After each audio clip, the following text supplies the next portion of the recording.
Então neste momento eu gostaria que você estendesse o seu braço, irmão, e cantasse essa canção de novo do início. Se você não sabe cantar ela, faça uma oração com Deus e coloca para fora aquilo que você quer falar com Deus, aquilo que você achou que era impossível até hoje de se realizar, aquilo que você achou que era impossível de você desapegar. Eu gostaria que você fizesse essa canção, irmão, de um hino de graça na sua vida.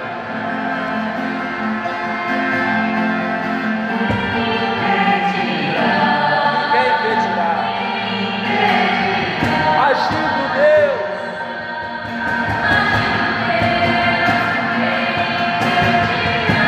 quem impedirá?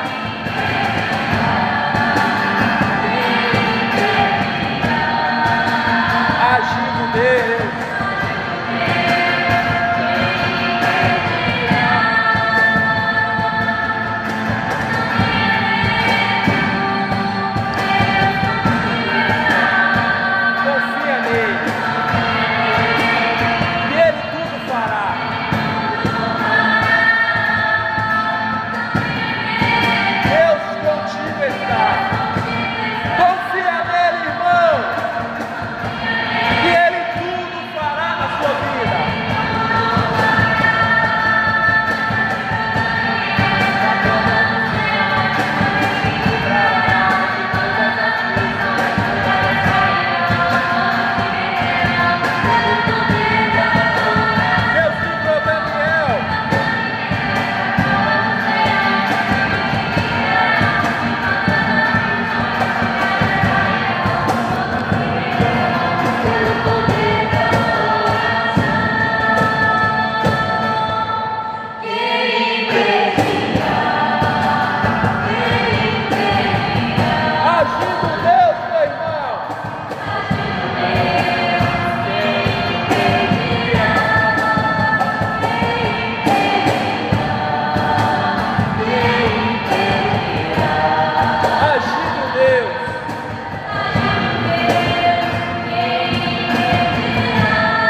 gostaria que você fizesse uma súplica a Deus nessa noite, aonde você possa hoje falar com Deus: Senhor, Tu tens liberdade na minha vida. Senhor, tudo que aconteceu hoje foi para o bem querer do Senhor na minha vida. Senhor, se eu estou aqui hoje foi porque o Senhor me fortaleceu até aqui. Senhor, se eu estou aqui hoje foi porque o Senhor me trouxe aqui hoje, Pai, com saúde, com vida. Comece, irmão, trazendo a sua vida o que houve com você este ano, seja ela boa ou ruim, mas fala: até aqui o Senhor nos ajudou, até aqui, Senhor, o Senhor me ajudou, o Senhor me deu forças. Comece, irmão, a orar neste momento, dá liberdade ao Espírito Santo de Deus e fala com o Senhor: Pai, eu quero, Senhor, que esse ano que vai entrar seja diferente. Eu não peço, Senhor, que o Senhor tire as dificuldades, eu não peço, Senhor, que o Senhor tire as lutas, mas me dê forças para enfrentar todas elas. Se o seu caso, irmão, é uma depressão, fala com Deus: Senhor, até aqui o Senhor me ajudou a vencer a depressão. Se o seu caso é a ansiedade, fala com o Senhor: até aqui o Senhor me ajudou a vencer a ansiedade. Se o seu caso são os pecados, irmãos, que caíram na rotina da sua vida, fala com o Senhor: Senhor, até aqui o Senhor tem me ajudado a lutar contra os pecados. Deus quer fazer coisas novas em vocês. Deus quer essa noite, irmão, trazer para vocês algo novo. Deus quer restituir a esperança no seu coração. Deus quer restituir a fidelidade no teu coração. Deus quer trazer de novo aqueles sonhos, irmãos, que você matou dentro de você. Deus quer trazer de novo aquela força que você teve lá em janeiro, mas hoje você se encontra sem força. Deus quer te restaurar, irmão. Toma posse da graça de Deus. Toma posse da graça de Deus. Quem impedirá, irmão? Se Deus livrou Daniel da cova dos leões, se Deus livrou os 3 jovens da fornalha ardente, se Deus livrou o povo de Israel, irmão, da mão dos egípcios, nosso Deus é um Deus do impossível.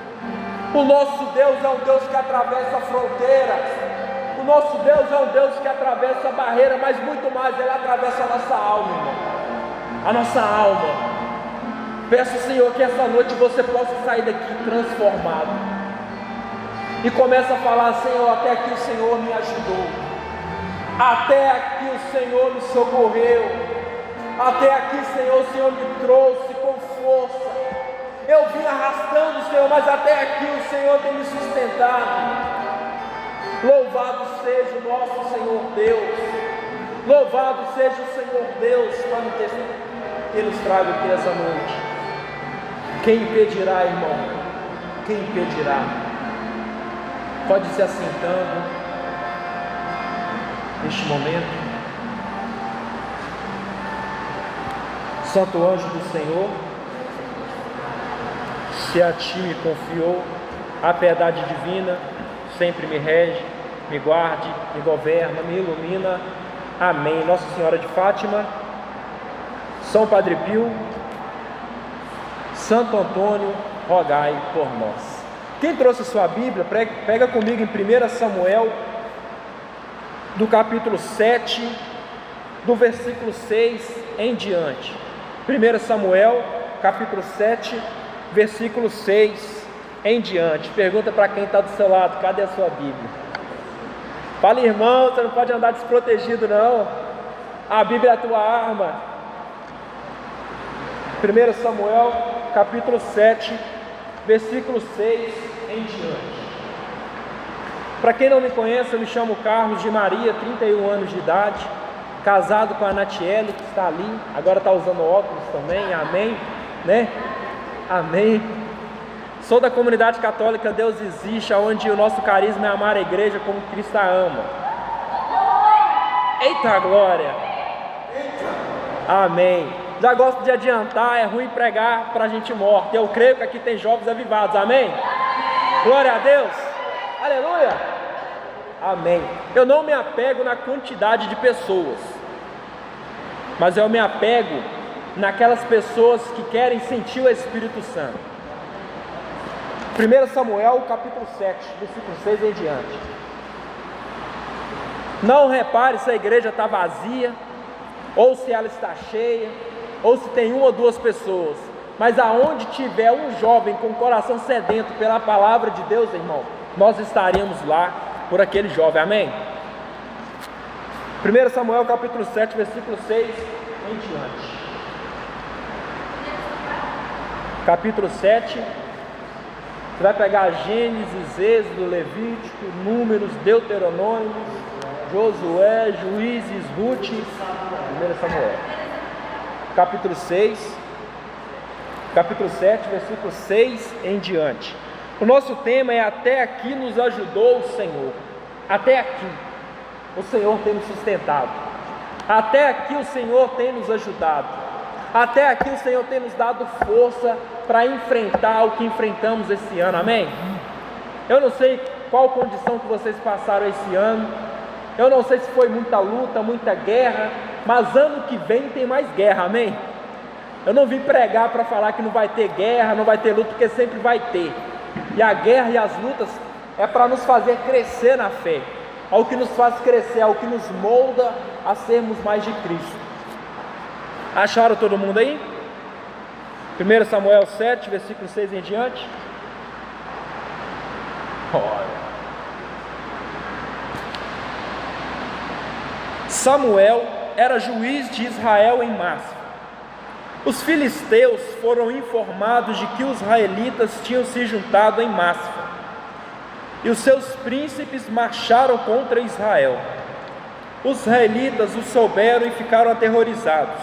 Disseram a Samuel: não cesses de clamar por nós ao Senhor nosso Deus, para que Ele nos salve das mãos dos filisteus. Samuel tomou um cordeiro de leite e ofereceu inteiro em holocausto ao Senhor. Depois clamou o Senhor por Israel, e o Senhor o ouviu. Enquanto Samuel oferecia o holocausto, os filisteus começaram o combate contra Israel. O Senhor, porém, trovejou com sua voz fortíssima sobre os filisteus. Naquele momento eles se dispersaram, sendo batidos pelos israelitas.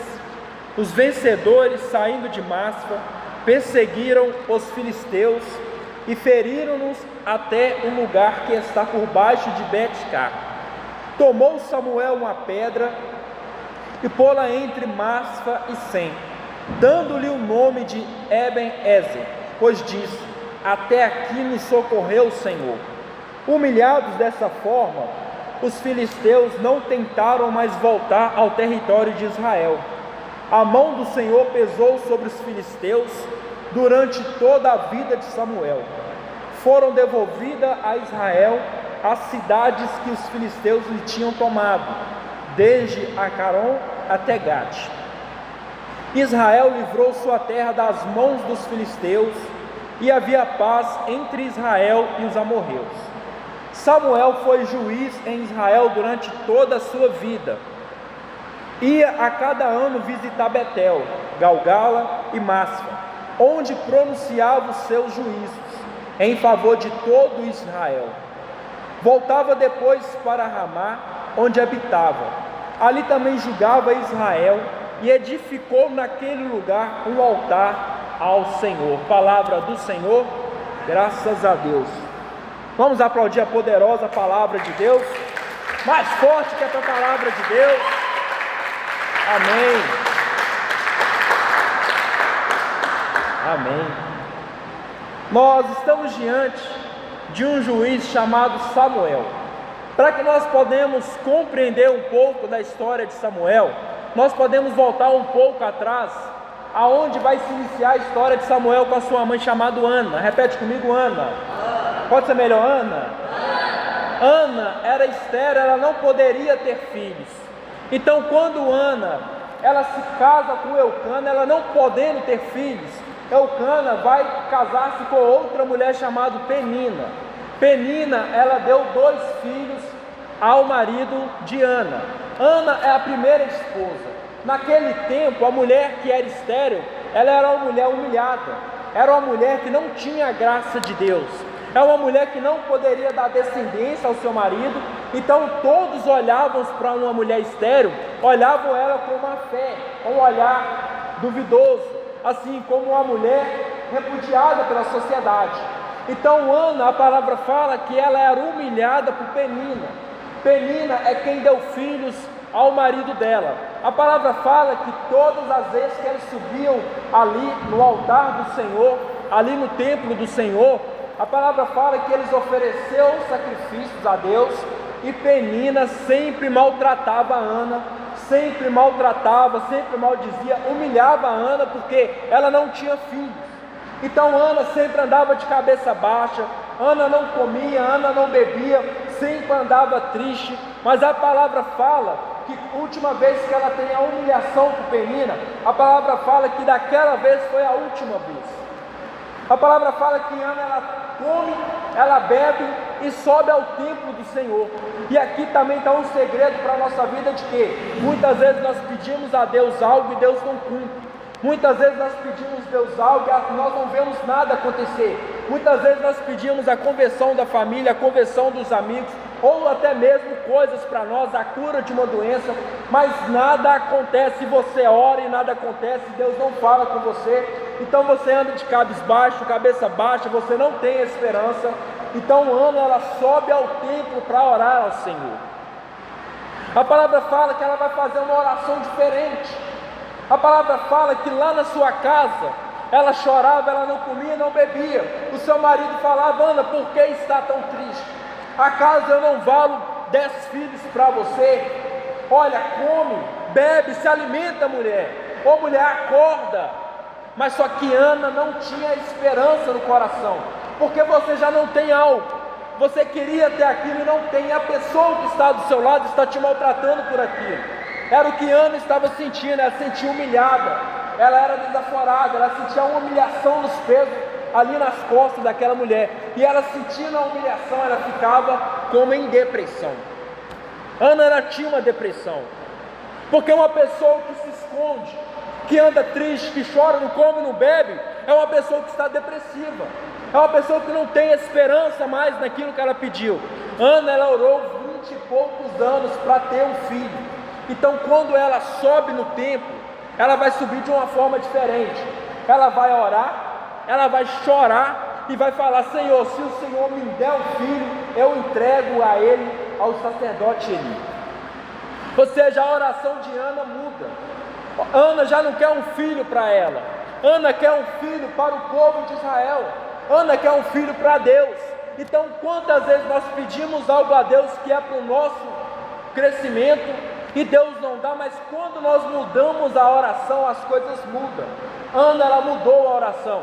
A palavra fala que ela chorou no templo, ela ajoelhou, ela chorou, ela chorava, ela clamava, a ponto do sacerdote achar que ela estava embriagada. Tamanha a oração daquela mulher, tamanho o fervor da oração daquela mulher, da tristeza que ela carregava. E ela chorava e falando: Senhor, dai-me filho, Senhor, dai-me filho. Há 20 e poucos anos eu oro pedindo filho. Senhor, eu sou humilhada dentro de casa. Senhor, eu sou mal vista pela sociedade. Senhor, eu quero um filho, mas não para mim, mas para a tua obra. Então a palavra fala que o sacerdote chega nela e fala: mulher, por que está embriagada a esta hora? Por que não tinha vergonha de estar embriagada no templo do Senhor? Ou seja, Ana não estava embriagada do vinho doce, Ana estava embriagada do Espírito Santo de Deus. Porque uma pessoa que ajoelha e chora e ora e clama a Deus com tamanho fervor, é o Espírito Santo agindo na vida de Ana. Mas as coisas só mudou na vida de Ana quando ela mudou de posição. Enquanto nós estivemos sentados sem comer, sem se alimentar, chorando pelos cantos e não olhar mais para o céu, não adorar mais a Deus, nós vamos ficar da mesma forma que ficamos esse ano. Mude de posição, mudemos a nossa posição. Ana, ela se levanta, a palavra fala, a palavra ela vai sublinhar que desta vez, não foi como da primeira vez, não foi como da segunda vez, nem da terceira ou da quarta, quinta vez, mas foi da 7ª vez. Desta vez ela comeu, desta vez ela bebeu, desta vez ela subiu no templo. E subir no templo, meu irmão, exige um esforço, porque como é ruim adorar a Deus sem nada acontecer na nossa vida. Como é ruim olhar para a nossa casa e ver a nossa casa destruída, mas mesmo assim você vai no altar do Senhor e adora ao Senhor. E Ana, ela ora, ela chora, ela murmura, ela clama a Deus, e clamando a Deus, o sacerdote vai falar: mulher, vai para casa, porque o Senhor vai te dar um filho. Então Ana desce, a palavra fala que o seu marido vai a conhecer, eles vão dormir junto, e ela vai gerar Samuel. Samuel, filho da promessa. Samuel não é qualquer filho, Samuel não é qualquer pessoa, porque Samuel ele aparece num tempo difícil de Israel. Samuel aparece no tempo em que os sacerdotes estão corrompidos. Samuel aparece no tempo em que os filhos de Eli estão corrompidos. Samuel aparece no tempo em que o povo não tem esperança em Deus mais. Samuel aparece no tempo em que Deus não fala mais com o povo, pois a palavra fala que as visões e as profecias eram raras naquele tempo. Porque Eli tem 2 filhos, amém? Eli tem 2 filhos, os 2 filhos de Eli eram também sacerdotes do templo, mas só que os 2 filhos de Eli ficavam com as mulheres dentro do templo. Os 2 filhos de Eli roubavam as ofertas dadas ao Senhor. Os 2 filhos de Eli eram pessoas corrompidas ao pecado, eram pessoas que não tinham a capacidade de amar a Deus e seguir o povo a Deus. Então Samuel aparece nesse tempo, um tempo de guerra, um tempo sem esperança, um tempo que o povo está infiel, um tempo que o povo está incrédulo. Então Samuel vai crescendo e ficando na presença de Deus. A palavra fala que Ana fazia vestes para Samuel, com linha de efude, a todos os anos ela subia no templo e dava ao sacerdote essa vestimenta. O sacerdote fala: mulher, você é bem-aventurada, você tem um olhar bom para o Senhor, olha, Deus está te dando mais filhos. A palavra fala que Deus vai dar a ela 5 filhos. Ana deu 1 filho para o templo, e Deus retribuiu Ana com 5 filhos. Ou seja, Ana ela não teve aquilo que nós temos em nosso peito, em que nós falamos: Senhor, se o Senhor me dá tal coisa, se acontecer na minha vida, eu vou fazer tal promessa e vou cumprir. E nós não cumprimos. Ana cumpriu, irmão. Você imagina você orar por um sonho, você orar por aquilo que você quer tanto, e Ana olhando para Samuel no seu colo. Foram 20 anos de oração para ela pegar e entregar para o templo. Não é fácil não. Ana entrega para o templo do Senhor, mas só que Deus dá a ela 5 filhos. Esse é o Deus que nós conhecemos. Então Samuel ele cresce junto com Eli, que é o sacerdote do templo. Eli ele começa a instruir Samuel. Samuel começa a crescer, começa a ficar robusto. Samuel começa a ter um olhar para Deus. Samuel é um homem consagrado a Deus. A palavra fala que Samuel está dormindo no quarto, Eli está lá na cozinha. A palavra fala que a arca do Senhor está ali no quarto de Samuel, e Samuel vai ouvir um chamado que vem da arca: Samuel, Samuel. E Samuel se levanta e vai até Eli e fala: Senhor, tu me chamaste? Não, Samuel, volta a deitar, porque eu não te chamei. Porque Samuel não conhecia a voz de Deus. Samuel voltou a deitar. A palavra fala que novamente Deus chama Samuel: Samuel, Samuel. Samuel se levanta e vai até a cozinha e fala: Eli, tu me chamaste? E a palavra fala que ele fala: não, eu não te chamei, mas se acaso te chamar novamente, você fala: eis-me aqui, Senhor, fala que o teu servo escuta. Ele sabia que era Deus chamando Samuel. Então a palavra fala que novamente Samuel deita para dormir. E aqui eu quero fazer um apelo a vocês. Muitos de nós Deus vai chamar na madrugada, irmão. Muitos de nós Deus vai nos convocar na madrugada, aonde o sono está pesado, aonde nós queremos deitar, queremos dormir, naquela noite fria que Deus quer falar com você. E a palavra fala que novamente Deus chama: Samuel, Samuel. Samuel se levanta: Senhor, fala que o teu servo escuta. E ali Deus vai dar algumas visões para Samuel. O dia amanhece, Eli vai perguntar a Samuel: Samuel, o que o Senhor te contou? Fala e não me oculte nada. Mas a palavra fala que Samuel não queria falar com Eli, porque olha a mensagem que Deus deu para Samuel: Samuel, fala com Eli que os 2 filhos dele vão morrer.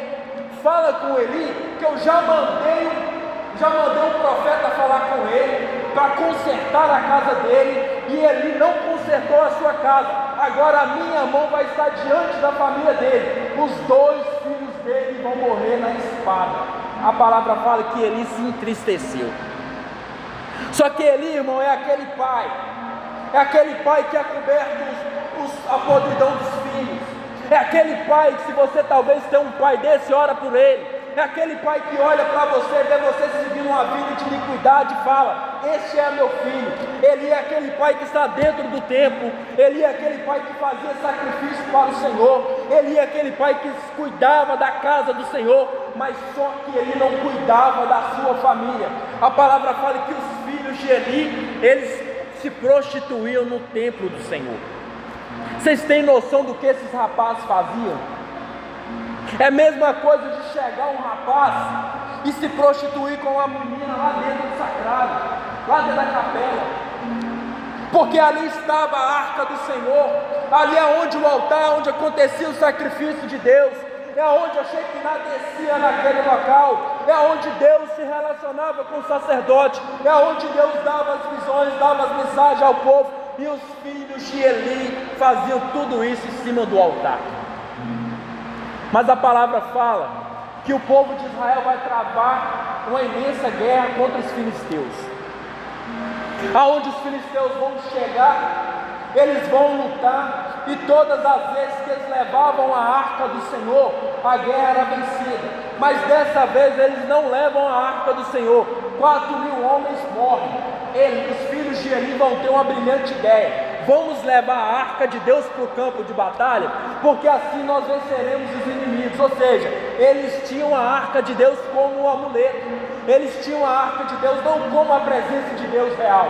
Eles olhavam a arca de Deus e falavam: olha, é ela que vai nos fazer vencer a guerra. Mas não adianta, irmão, travar uma batalha espiritual se ainda o nosso pecado nos chama e a gente tem atendido. Não adianta fazer como os filhos de Eli fazem. Eles vão para o campo de batalha, mas só que eles não tinham vencido a própria batalha, que é o pecado. Eles vão para o campo de batalha, mas só que eles vão despreparados, ou seja, são homens que estavam corrompidos naquele tempo. A palavra fala que eles pegam a arca de Deus, vão para o meio do acampamento. Os filisteus de longe vão ouvir um grande clamor do povo de Israel, vibrando de alegria, porque é a presença de Deus que está no nosso meio. Mas só que a presença de Deus estava no nosso meio, mas quem estava à frente da obra eram os filhos de Eli. Duas pessoas corrompidas. Você imagina comigo, nós temos uma liderança aqui no Jubap. Você imagina a liderança do Jubap toda corrompida. O que vai ser do Jubap? É isso que eles enfrentavam.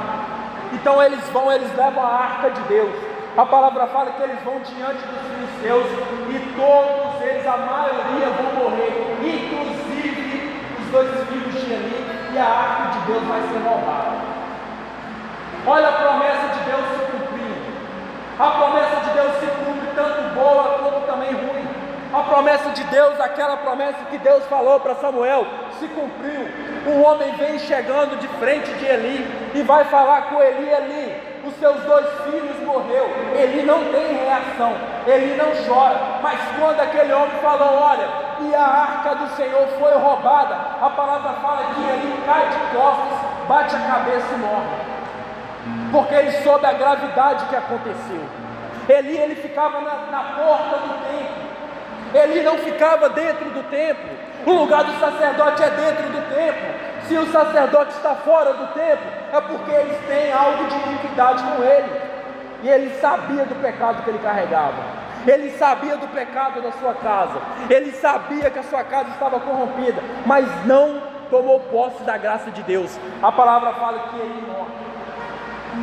Aí quem vai governar agora é Samuel. A palavra fala que a arca do Senhor vai para o acampamento dos filisteus. Lá os filisteus, eles têm como cômodo de guardar coisas que eles roubavam. Inclusive neste cômodo tem uma imagem do deus Dagom, a qual o deus eles cultuavam. O deus Dagom ficava de pé, uma imagem imensa, e eles colocavam a arca do Senhor nos pés do deus Dagom, como que: olha, Dagom, você venceu o Deus de Israel. Mas a palavra fala que de noite, na madrugada, irmão, e é na madrugada que Deus se revela.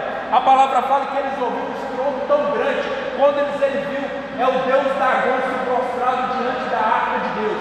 Eles levantaram a imagem do Deus Dagom, foram dormir novamente. No outro dia que eles acordaram, eles abriram a porta, o Deus Dagom estava com os dois braços e as duas cabeças, e a cabeça cortada, diante da arca do Senhor. É o inimigo diante da arca do Senhor. É o inimigo que se prostra, irmão, diante da soberania de Deus. É o inimigo que se prostra, irmão, diante do poder e da glória de Deus. Aquilo vai acontecer o quê? Deus vai enviar enfermidades ao povo filisteu, porque o povo filisteu não é o povo de Israel.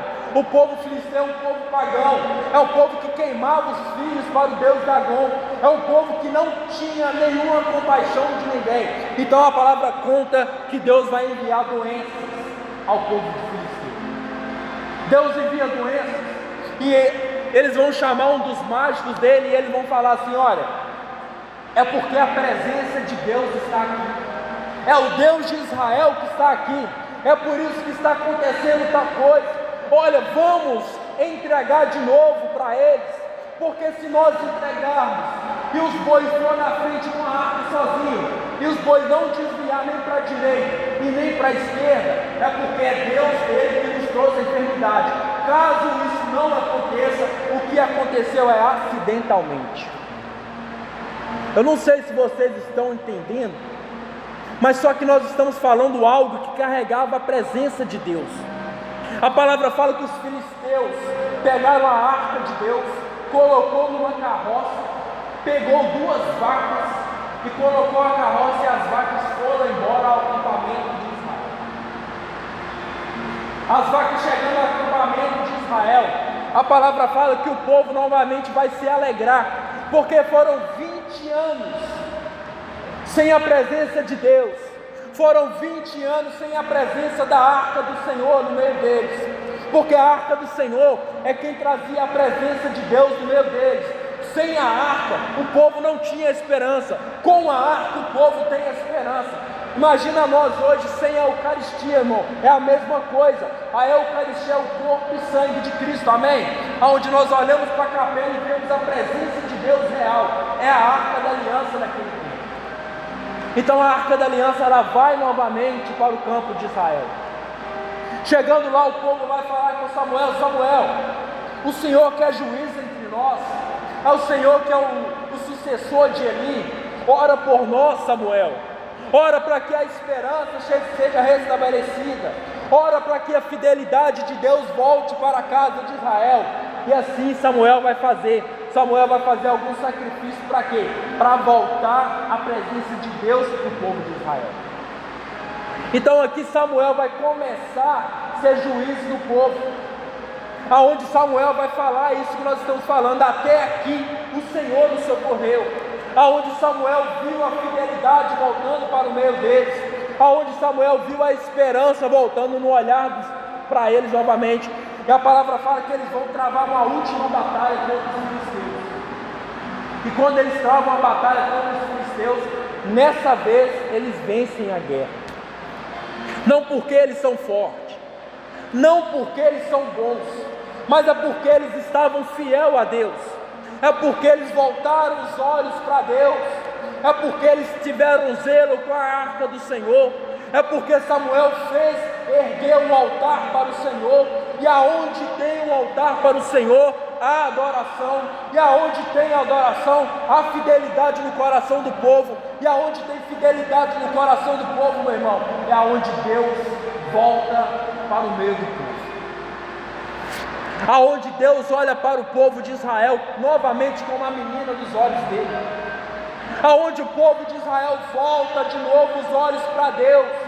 Foram 20 anos de tristeza, foram 20 anos sem sentir a presença de Deus, foram 20 anos sem Deus se comunicar com o povo, foram 20 anos, irmãos, sem esperança, foram 20 anos sem saber o que iria acontecer. Então a palavra fala que o povo, eles vão ficar felizes novamente. É a história de Samuel até aqui. Samuel é quem vai trazer a monarquia para o povo de Israel. Olha para você ver como que o povo é ingrato. Samuel cuidou do povo, amém? Samuel respondeu o que o povo queria. Samuel, ele é a voz de Deus para o povo. Samuel é a resposta de Deus para o povo. Mas só que o povo vai olhar para Samuel e vai falar: Samuel, o povo de outras tribos tem reis, por que que nós não temos reis? E Samuel vai falar com Deus, e Deus vai falar: Samuel, se eu não sou para eles um rei, eu vou levantar um rei para eles. Já que eu não basto para eles, eu vou levantar um rei para eles. E aonde Samuel vai levantar o rei Saul, depois o rei Davi. Então Samuel é este homem com a fibra forte, irmão. Samuel é este profeta, é este juiz, é este sacerdote que olha e traz a presença de Deus para o povo. Samuel é este que faz sacrifício pelo povo. Samuel é este que levanta o altar de Deus para o povo. Samuel é este que trouxe a esperança para o povo, amém? olhando para os nossos tempos atuais, olhando para o nosso tempo que nós vivemos, irmão, em tempo de guerra física, mas também espiritual. Nós vivemos, irmão, em tempo de guerra física e espiritual, de dores físicas, mas também espiritual, de famílias que sentem físico, mas também espiritual. Mas só que olhando para nós hoje, irmão, eu pergunto a vocês: quem quer ser o Samuel dessa geração? Quem de nós quer ser hoje essa resposta de Deus para essa geração? Quem de nós hoje quer se levantar hoje e falar que até que o Senhor nos ajudou? Quem de nós ousaríamos ter isso hoje conosco, em querer ser a resposta de Deus para o povo, em querer ser a resposta de Deus para um povo que não tem esperança como nos dias de hoje, em querer ser a resposta de Deus para as famílias que estão se perdendo como nos dias de hoje, em querer ser a resposta de Deus lá na sua escola onde as pessoas não creem mais em Deus. Quem tem essa coragem? Quem tem, Maria Clara? Quem tem, Juan? Quem tem? Será que nós temos essa coragem? Porque quando nós nos colocamos na brecha, irmão, e falamos assim: Senhor, eu quero ser uma resposta tua para o povo, mas só que Deus olha em mim coisas que tem que ser mudadas, e Deus olhando em mim coisas que tem que ser mudadas, Ele vai querer que eu mude as coisas, e isso vai gerar uma dor em nós, e isso vai trazer para nós talvez um peso em nossas costas, isso vai trazer para nós talvez ali, irmão, um olhar diferente para com Deus, porque é muito fácil nós queremos fazer a obra de Deus, o difícil é viver a obra de Deus, o difícil é viver a obra que o Senhor tem para nós, porque nós não sabemos o que nós passamos neste ano, não sei a sua luta, não sei a sua angústia, não sei como foi a sua vida este ano, não sei se você pode falar que até aqui o Senhor te ajudou, não sei se você tem essa coragem. Talvez aquilo que você queria conquistar não conquistou, talvez você passou por decepções, por traições, talvez você passou por morte na sua casa, talvez você passou, pessoas que mentiram para você, pessoas que machucaram você, pessoas que olharam para você de forma incomum, pessoas que falaram coisas para você, e eu não sei como é que você chegou até aqui hoje, porque o povo de Israel, irmão, ele é igual o povo do nosso tempo. Quando as coisas apertam, eles voltavam os olhos para Deus, mas quando as coisas estavam estabilizadas, eles voltavam novamente a se prostituir com outros deuses. Hoje a coisa não é diferente. Quando as coisas apertam para o nosso lado, nós oramos, nós jejuamos, rezamos um rosário, buscamos adoração, buscamos sacramento diário, mas quando as coisas melhoram, nós voltamos para trás. Santo Agostinho fala que aquele que não progride, regride. Santo Agostinho fala que aquele que não avança na fé, ele volta na fé. Santo Agostinho fala que aquele que não ora mais, amanhã ele vai orar menos. E aí que está o perigo do cristão. É nós acharmos que está tudo bem conosco, é nós acharmos que está tudo comum conosco, e nós queremos fazer como os filhos de Eli, ir para frente da obra de Deus, sem preparo, sem comunhão com o Senhor, sem olhar diretamente para o Senhor, sem ter o secreto com Deus, e aí nós iremos morrer espiritualmente. Aí nós iremos, irmão, morrer espiritualmente. Hoje tem muitas pessoas afastando da igreja, hoje tem muitas pessoas afastando do jubape, hoje tem muitas pessoas saindo da igreja. Olha para trás, quem começou em janeiro na igreja e quem terminou na igreja hoje? Poucos. Olha para trás, quem começou lá na vigília do ano passado, cadê o povo da vigília do ano passado? A maioria se perdeu. Olha para trás, olha lá, aquele povo, 250 jovens da vigília, louvavam a Deus, adoraram a Deus, cantaram aqui dentro, falaram que amavam a Deus. Bastou o carnaval vir para abandonar a Deus, irmão. Bastou o carnaval vir para abandonar a Deus. Bastou a primeira menina, o primeiro rapaz aparecer para abandonar a Deus. Aonde nós estamos colocando a nossa fé? Quando nós olhamos para trás e olhamos para pessoas que voltaram para o mundo, você pode falar que até aqui o Senhor tem te ajudado, até aqui o Senhor tem te sustentado, até aqui o Senhor tem te trago a esperança novamente, porque talvez esse ano, meu irmão, você falou, eu vou abandonar a Deus. Talvez esse ano você falou, eu não quero mais amar a Deus. Talvez esse ano você falou, eu vou voltar para trás, para a droga, para a bebida, para o mundo, para o sexo desregrado. Talvez você falou isso para Deus. Mas olha você aqui, olha você amando a Deus aqui. Talvez você nem queria estar aqui hoje, talvez você nem queria vir aqui hoje, talvez você tinha uma festa, você tinha algo a mais para fazer, mas você veio aqui hoje por quê? Porque Deus tem te sustentado, irmão. Deus tem te trago a fé, Deus tem te trago a fidelidade, Deus tem te trago novamente ao altar dele, mesmo a gente sem querer, mesmo querendo abandonar, mesmo querendo trair a Deus, mesmo querendo largar, mesmo esse ano nós temos pecado contra a castidade, mesmo esse ano nós temos caído no pecado da masturbação, mas Deus ainda acredita em você, irmão. Deus acredita em você, é você que não acredita. Deus ainda tem colocado propostas em você, assim como Ele fez com Samuel, assim como Ele fortificou Samuel, assim como Ele levantou Samuel, assim como Ele fez com que Samuel se levantasse o juiz da tribo de Israel. Deus hoje também quer te levantar, irmão. Deus hoje quer te trazer uma vida nova. Deus hoje quer falar com você, meu filho e minha filha. Até aqui eu tenho te sustentado, até aqui eu tenho te trago a fé, até aqui eu tenho te trago os seus estudos, até aqui eu tenho te dado inteligência, até aqui eu tenho trago a paz na sua casa. Mas como está o seu coração com Deus? Como está? Como está a nossa vida com Deus? Como foi este ano? Eu precisava rezar mais, eu precisava ler mais a Bíblia, eu precisava buscar a Deus mais. Eu vou esperar o ano que vem chegar para me fazer isso. Não espera não, começa hoje. Aquele que fala que vai esperar o ano virar para fazer tal coisa, ele não faz, porque passa de uma superstição. É uma superstição. Não, eu vou esperar janeiro chegar, quando chegar eu vou ler a Bíblia. Não, irmão, lê hoje. Quando chegar eu vou rezar mais o texto. Não, começa hoje.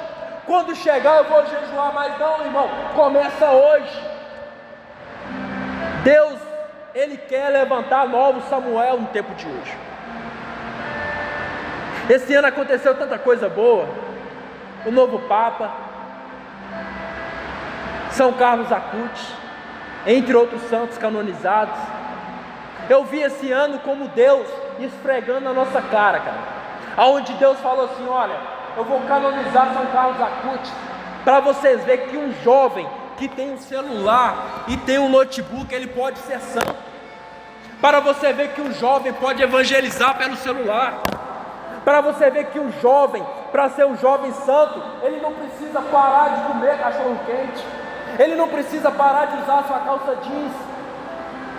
E ele canonizou São Carlos Acutis para mostrar para nós que a santidade é possível, irmão. Que a santidade ela é possível, mas é só que a santidade ela fica à espreita na porta do nosso coração.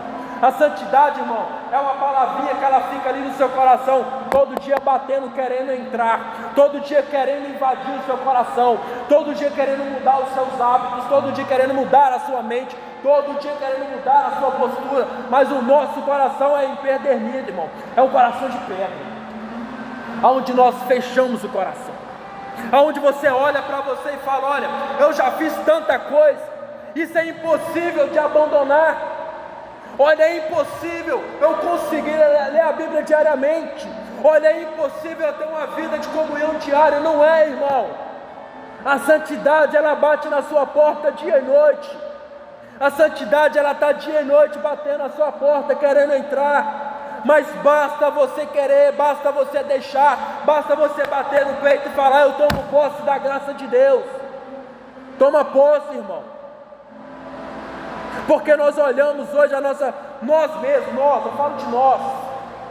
Muitas vezes nós olhamos para algo espiritual e não queremos viver aquilo porque é impossível. Muitas vezes nós olhamos para a vida dos santos e falamos assim: nossa, eu queria ser tal santo. Não, irmão, você não quer ser como Santa Teresinha, você não deve ser como Santo Agostinho, você não deve ser como Santo Antônio, você deve ser você com a sua santidade. Porque nós olhamos para o passado, olhamos para o santo antigamente, olhamos para Samuel e falamos: olha, Samuel era um homem santo, um homem íntegro a Deus, mas Deus quer te dar uma identidade de santo também. Deus quer te dar essa identidade, Deus quer te fortalecer, Deus quer te fortalecer. Não deixe as suas ideias te atrapalhar, velho. Não deixe. Porque muitas vezes nós deixamos a nossa mente. Tem uma santa que fala que a nossa mente é a louca da casa, e é mesmo. A nossa mente é a louca da casa. A nossa mente, o que ela coloca, nós afirmamos. Ou seja, nós imaginamos que nós não podemos ser santos, nós imaginamos que não podemos lutar contra a castidade, nós imaginamos que não podemos lutar mais contra a pornografia, nós imaginamos que não podemos lutar mais contra o sistema, mas só que é tudo mentira. Porque podemos hoje nos levantar e ir contra esse sistema abortista tranquilo. Só não vai dar muito bom para você, mas pode. Podemos hoje nos levantar um jovem santo que quer buscar mesmo a palavra de Deus e falar para o mundo que Deus existe, Deus vive, Deus reina. Podemos hoje afirmar hoje para a juventude que busca os prazeres terrenos e falando: olha, você busca a sua vontade na carne aqui na terra, você busca os prazeres nessa terra, mas deixa eu te falar, irmão, tem um prazer maior que é adorar a Deus, tem um prazer maior que é um local maior, uma terra melhor que é o céu. Ou seja, nós não falamos mais do céu, nós não falamos mais do céu. Às vezes nós colocamos mais poder no diabo do que em Deus. Às vezes nós falamos mais do inferno do que do céu. Eu gosto de falar do inferno porque é algo vivo no nosso meio. Mas só que o céu, irmão, ele tem um lugar preparado para cada um de nós. O céu, ele tem um local preparado para cada um de nós. É aquilo que Jesus fala lá em João 14: olha, não se entristeceis o vosso coração, credes em Deus, mas também em mim. A casa do meu Pai há muitas moradas. Eu vou preparar uma para você, para você, para você, para você, para você, para você, para você, para você. Lá no céu tem um local preparado. Lá no céu, irmão, lá na mesa do Senhor tem uma cadeira reservada para nós. Lá no céu tem um localzinho reservado para você, mas no inferno também tem. É isso que me preocupa, porque nós amamos a Deus, queremos viver com Deus, queremos levar uma vida com Deus, mas ao mesmo tempo queremos viver como os filhos de Eli viviam. Estavam no altar com o Senhor, adoraram a Deus, viviam com Deus, carregavam a arca da aliança, mas viviam de forma promíscua. É isso hoje que entristece o nosso coração. Teve um dia que eu estava lá em casa, estava mexendo no telefone. Passou meia hora, eu falei: misericórdia. Meia hora no telefone, eu nem vi meia hora passar. Aí eu pego a Bíblia, eu estou falando de mim, eu pego a Bíblia para ler e começa a dar sono. Eu falei: que miserável que eu sou. Aonde nós estamos dando prioridade a coisas terrenas, aonde nós estamos priorizando as coisas da terra, aonde nós não priorizamos mais as coisas do alto, aonde nós não priorizamos mais aquilo que Deus tem para nós, aonde nós não priorizamos mais melhorar de vida, onde nós não priorizamos mais essa palavrinha que está aqui, que até aqui o Senhor me socorreu, até aqui o Senhor me socorreu, a minha vida é tua, o meu entendimento é teu, a minha família é tua, porque sem ti eu não consigo nada. Você não chegou aqui porque você é bom demais, pelo contrário, é Deus que te deu força, é Deus que está te levantando, é a mão de Deus que está sobre você diariamente, é a mão de Deus que está sobre você, sobre a sua cabeça, te livrando de muitas coisas ruins. mas nós não enxergamos isso. Nós nos pegamos naquilo de ruim que acontece na nossa vida.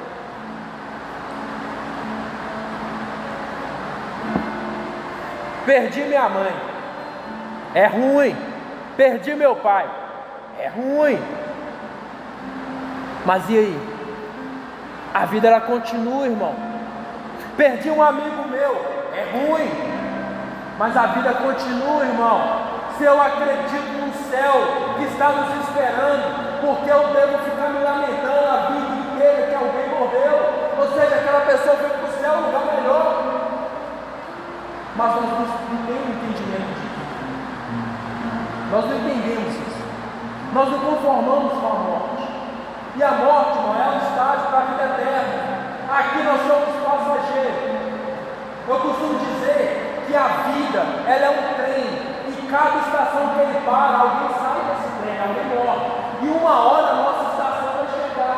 E quando ela chegar, como eu vou descer desse trem e apresentar ao Senhor? Senhor, ganhei muito dinheiro. Senhor, batalhei, trabalhei, estudei, mas não te busquei. Senhor, eu fui um bom marido, uma boa esposa, mas não te busquei. Senhor, eu tentei te amar, tentei te buscar, mas não consegui. E Deus vai olhar para nós e vai falar: afaste de mim, porque eu não te conheço. Deus, Ele nos conhece sim, mas Ele não reconhece o céu em nós. Ele não reconhece as nossas obras como obras do alto. Ele não reconhece as nossas obras como obras de virtude. Porque, irmão, o que nós alcançamos nessa terra é bom, mas é tudo passageiro. O que nós conseguimos nessa terra é bom, mas é passageiro. O que não vai passar é a eternidade, é o céu. É o céu que nos aguarda, é o céu que nos espera, é o céu que está te esperando, é Deus te esperando. No tempo de antigamente, aqui nós olhamos, eles tinham a Arca da Aliança, amém? Amém? Amém? Eles tinham a Arca da Aliança. A Arca da Aliança continha a presença de Deus, porque ela continha o maná, que é o pão descido do céu. Ela continha a vara de Arão, simbolizando o sacerdócio. E ela continha também as tábuas da lei, que é a palavra de Deus, os mandamentos que Deus deu para Moisés. Hoje nós temos outra Arca da Aliança. Hoje nós temos a Arca da Aliança, que a igreja reconhece como a Virgem Maria. A Virgem Maria, irmão, ela está também conosco em nosso meio. É a Virgem Maria que traz em nós a presença de Deus. É com a Virgem Maria que você vai à batalha de guerra e vence as guerras, porque a Virgem Maria também teve 3 substâncias nela: Jesus Cristo, que é o pão descido do céu; Jesus Cristo, que é o verbo encarnado, João capítulo 1; Jesus Cristo também, que é o sacerdócio. Então a Virgem Maria é a nova Arca da Aliança, amém? Amém? Então, se ela é a nova Arca da Aliança, o porquê que eu não faço como o povo fazia antigamente? Quando a presença de Deus chegava lá, eles vibravam. Quando a presença de Deus estava no meio deles, eles olhavam e ganhavam as guerras. Agora nós também temos a nova Arca da Aliança, que é a Virgem Maria, ela está no nosso meio. O porquê que eu insisto em ficar longe dela? Porque eu sou bom demais? Eu não preciso dela? Tá bom, super-homem, o Power Ranger, né? Não, irmão. A Virgem Maria foi nos dado no alto de uma cruz. É ela que estava de pé olhando seu filho sendo crucificado. É ela que Jesus falou: filho, leva ela contigo. Ou seja, onde a igreja pega a Nossa Senhora como a nossa mãe.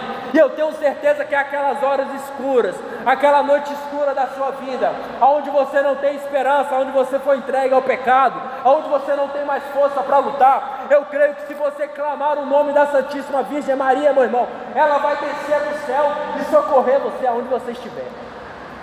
Vocês acreditam? Vocês creem? Não crê nada. Vocês acreditam, irmão? Que se vocês rezar o rosário, vocês vão conseguir lutar melhor contra os vícios? Que se você rezar melhor o rosário, vocês vão conseguir mais ter uma condição espiritual com Deus?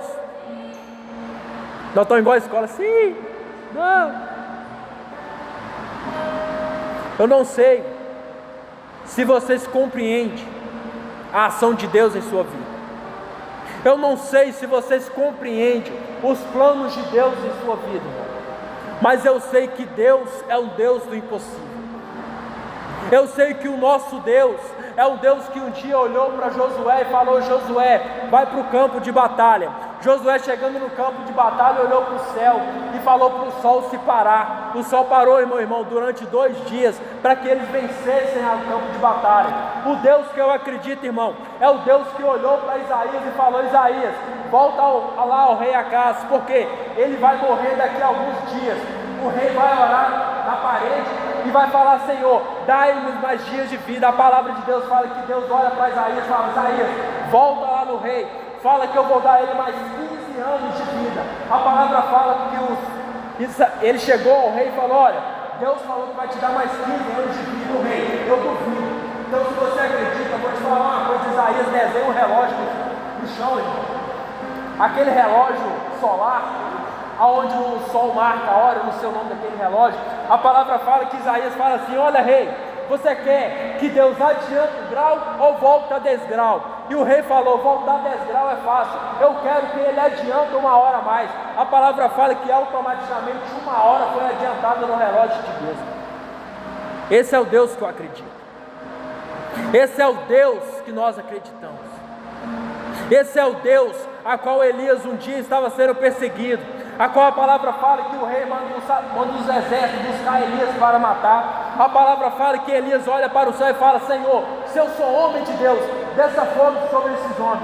A palavra fala que durante 3 vezes Elias fez descer fogo sobre aqueles homens e matar eles. Irmão, Jesus que eu acredito é o Jesus que um dia estava na tempestade, amém?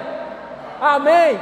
É o Jesus que estava na tempestade, na noite escura, aonde os discípulos olham e falam: olha, é um fantasma, olha, quem é aquele que está andando sobre o mar? Quem é aquele que está andando, porque é impossível andar sobre o mar? A palavra fala que Pedro toma a palavra e fala: Senhor, se és tu, permita ir até ti. E a palavra fala que Jesus fala: Pedro, venha. E Pedro vai andar sobre as águas, irmão. Jesus é o Deus do impossível.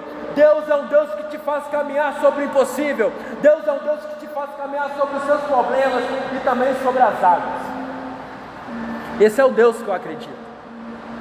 Aí nós olhamos para a nossa vida e falamos assim: é impossível.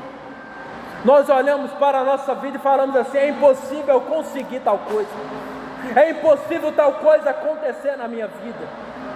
Irmão, o Jesus que eu acredito é um homem que pisou sobre essa terra, caminhou durante 3 anos nessa terra, caminhou 3 anos, ele morreu, foi crucificado, foi sepultado e venceu a morte. Jesus venceu a morte. E se Jesus venceu a morte, é para mostrar que Ele é o Deus do impossível. Então, por que desacreditar da ação de Deus em minha vida? Por que ainda não acredito na ação de Deus na minha vida? Pare, irmão, com essa espiritualidade fraca que nós temos. Porque a palavra de Deus, da mesma forma que ela foi escrita, que é inspirada pelo Espírito Santo, ela deve ser lida. A palavra de Deus, ela tem que ter um zelo com a palavra de Deus. A palavra de Deus, ela não é feita para ficar guardada na sua gaveta. A palavra de Deus é aqui que você tem as respostas. É aqui que Deus te dá a resposta que você precisa. É aqui que Deus te dá a resposta da sua vida. É aqui que Deus te mostra como vai ser o seu futuro. É aqui que Deus te mostra o que vai ser de você sem Ele. É aqui que Deus te mostra o que vai ser de você com Ele. É aqui que Deus te mostra o que vai ser de você se você não observar os mandamentos. É aqui que Deus te mostra o poder, a vida e a salvação. É na palavra de Deus. Se você está fazendo um plano com Deus este ano que vai vir, faça e seja prudente nesse plano. Fala com Deus: Senhor, esse ano que passou foi um fracasso. Esse ano que passou foi um fracasso. Mas esse ano que vem eu profetizo na minha vida, irmão, que vai ser diferente. Não longe de lutas, não longe de batalhas, mas você vai ser um soldado diferente, amém? você vai ser um soldado diferente, amém? Amém. Preparado para a guerra, preparado para a batalha, amém? Ficamos de pé, vamos orar um pouco.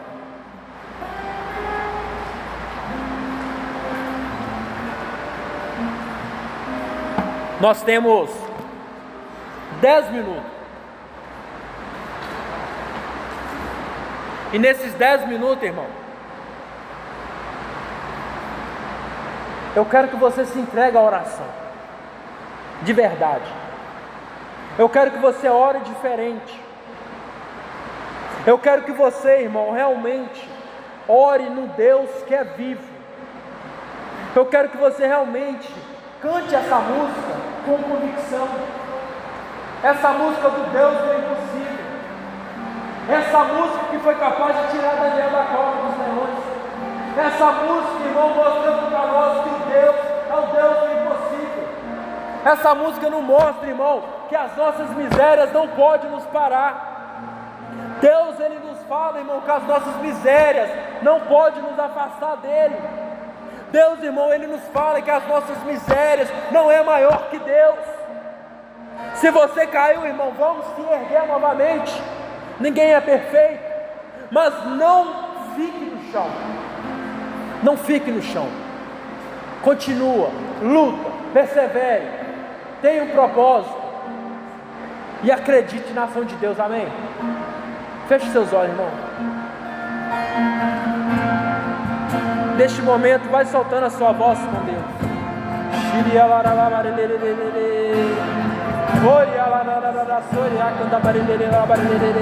Se você não ora em línguas, irmão, ore com as suas palavras. Ore com as suas palavras, meu irmão. Fala com Deus até que o Senhor nos sustentou. Fala com Deus, Senhor. Quem impedirá a sua ação em minha vida? Quem impedirá, Senhor, o teu amor na minha vida? Ah, Senhor, nem as batalhas, nem os pecados, nada, Senhor, nada pode impedir a tua ação em minha vida. Ore, irmão, fala com Deus. Ore, alaradasori, acabarelei. Gire, alaradasori, alabarelei. Ore, alabarelei.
Fala para quem está do seu lado: quem impedirá, irmão? Agir de Deus, quem impedirá? Ninguém pode impedir o agir de Deus na sua vida. Não sei como foi o seu ano este ano, mas eu profetizo na sua vida que será ano que vem o ano melhor. O ano melhor de luta, de barreiras, lutas espirituais vão vir, mas você vai estar preparado. Não se aceite, irmão, ir para o campo de batalha despreparado.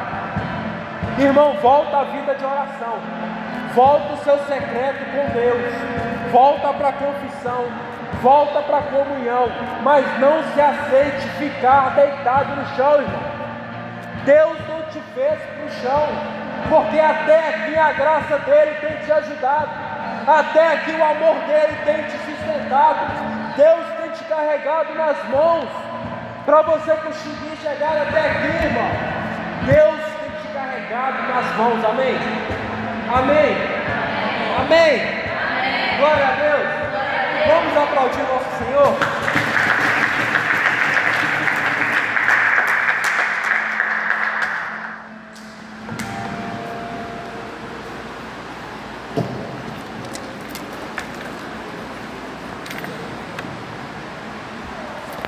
Avisos paroquiais.